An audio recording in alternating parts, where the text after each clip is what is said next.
up, brothers and sisters? A lot of people have been asking me, what is that on your hat? Well, do a Google search. Simple as that.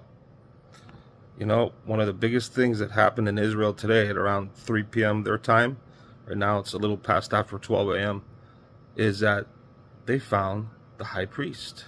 They found the high priest that is going to do the sacrifice, which just goes to show that everything is converging into one.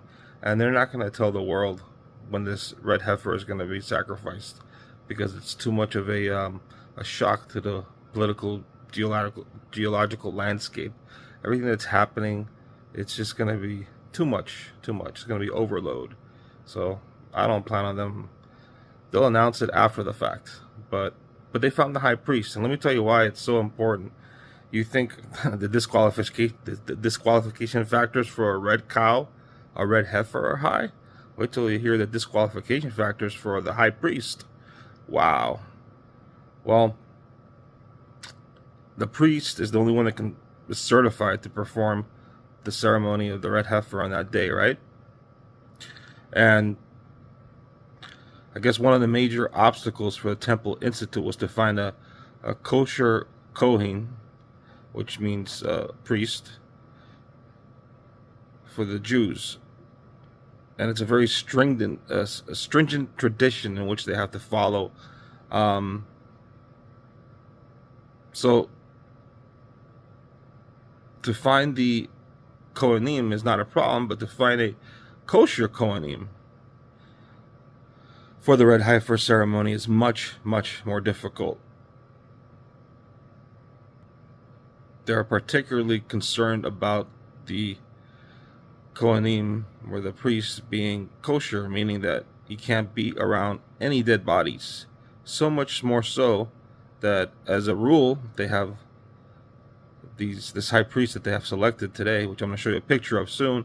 He cannot have had he could not have had to enter any ceremony, or will enter any ceremony. And there's also a problem with hospitals. They cannot be born at a hospital. They have to find one, a priest who has not been born in a hospital, had a home birth. Otherwise, they'd be ritually impure, and they had never have to have set foot in a hospital. For example, if you're dropping off a person in the emergency room at a hospital via car, you can't even set your foot in there. Okay? And again, they have never should they have been able to have set a foot into a cemetery. That's a big one.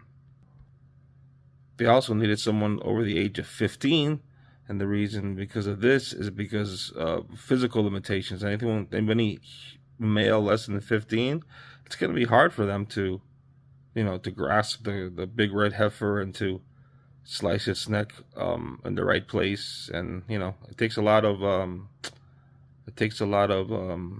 elbow grease to do that. So they found the kid. He's only 15 years old. He was a home birth kid. He had a home birth. He has never set foot in a hospital or cemetery, and he's on the highest level of Tober purity. So he should be able to participate in the Temple Institute's ongoing preparations. Remember, this is performed once every 2,000 years. Every 2,000 years. Between the time of Moses at Sinai until the destruction of the temple, there were only 9 red heifers. So the Temple Institute is very meticulous about what they're doing, and they're not going to rush it. So, without further ado, here's the picture of the dude, the lucky dude, the priest.